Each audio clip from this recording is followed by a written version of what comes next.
সারা দেশে অসামঞ্জস্যপূর্ণভাবে জনসংখ্যা বিস্ফোরণ ঘটছে।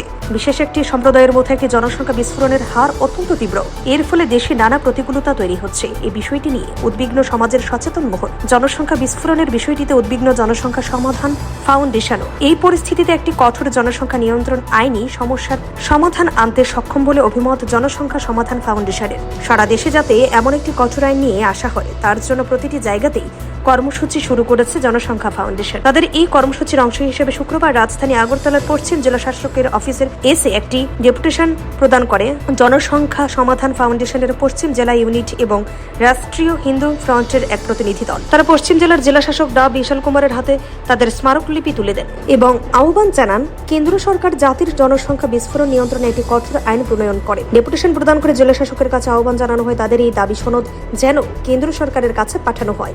এই প্রসঙ্গে উল্লেখযোগ্য যে তাদের এই কাজে রাজ্যের মানুষের সমর্থন রয়েছে। জনসংখ্যা নিয়ন্ত্রণের জন্য সরকার যাতে কঠোর আইন প্রণয়ন করে এই বিষয়ে। Bureau report, CNA TV. CNA TV, channel for news and entertainment.